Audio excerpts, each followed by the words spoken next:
Dampak tertundanya penanganan medis ini berujung pada sebaran kasus dan potensi kematian yang tinggi.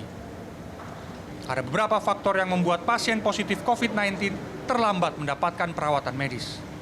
Salah satu faktor berpengaruh adalah lambatnya penegakan diagnosis karena penggunaan rapid test. Menurut Dr. Tri Maharani dari Ikatan Dokter Emergensi Indonesia, kecepatan dalam mendeteksi COVID-19 adalah kunci pasien tersebut bisa sembuh atau sebaliknya meninggal dunia. Dan rapid test bisa membuat semuanya menjadi terlambat. Tri Maharani sendiri pernah dinyatakan positif COVID-19, padahal rapid test dinyatakan non-reaktif. Dia mengaku masih beruntung karena mendapatkan diagnosis yang cepat. Tanpa penegakan diagnosa yang pasti, maka nakes juga rugi dan pasiennya juga rugi.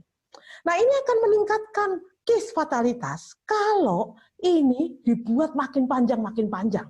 Jadi misalnya orang ini sudah mendapatkan keluhan sakit, tetapi penegakan diagnosanya tidak cepat-cepat dilakukan, atau sistem penegakan diagnosanya membuat dia delay, maka fatalitas dia dan morbiditas dia, angka kesakitannya dia akan lebih meningkat sampai menuju mortalitasnya dia, kematiannya.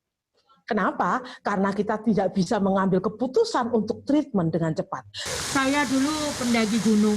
Wali Kota Surabaya, Tri Risma hari ini mewacanakan penghentian rapid test dan berfokus pada swab test atau PCR. Namun saat mulai menyadari rapid test memperburuk situasi, Risma mengalami sejumlah kendala. Pemerintah Kota Surabaya kesulitan mendapatkan reagen atau zat kimia pendeteksi virus yang semakin langka dan mahal. Masalah lainnya adalah penolakan sejumlah masyarakat untuk ditesting setelah proses tracing. Bukan hanya di pasar dan di tempat umum. Penolakan swab test terjadi juga di kalangan orang yang anggota keluarganya terkonfirmasi positif COVID-19. Keluarga memang menjadi klaster-klaster kecil penularan, namun masif di Surabaya. Ketika ada satu pasien yang positif itu kan keluarga itu kan juga kami tracing.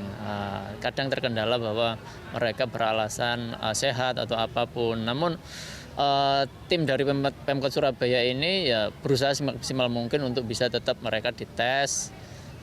Selanjutnya juga mereka diisolasi. Wawa, seorang warga Surabaya mengaku keberatan di swab test karena sudah menjalani rapid test.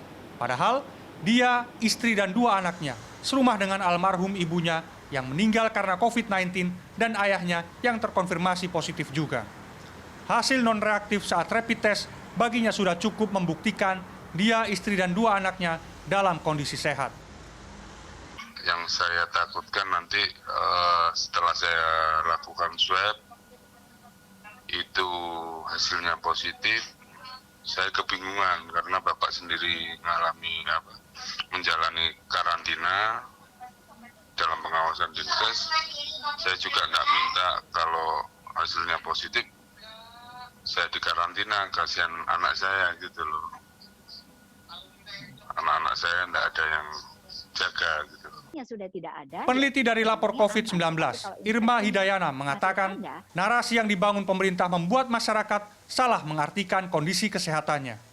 Rapid test diseolah-olahkan sebagai bahan diagnosis untuk seorang boleh atau tidak melakukan perjalanan atau bahkan tes masuk perguruan tinggi. Banyak juga ditemukan orang yang di rapid itu non-reaktif, tetapi kemudian di swab itu positif. Nah, ini kan ada masalah yang berjenjang, di mana seharusnya apabila langsung dites secara diagnostik molekularnya, itu kan sudah pasti ya, meskipun ada waktu tunggulah hasil tes itu 2 hari, 3 hari, ada yang bisa 1 kali 24 jam, tetapi langsung menyasar pada persoalan. Meskipun belum ada penelitian yang menyebutkan ada korelasi langsung antara angka kematian tinggi dengan penggunaan rapid test, namun ia menyimpulkan rapid test bisa membuat sebaran COVID-19 menjadi semakin masif.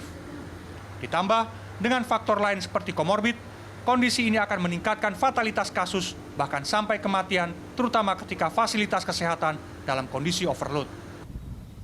Surabaya menjadi kota dengan jumlah kasus COVID-19 dan angka kematian tertinggi di tanah air.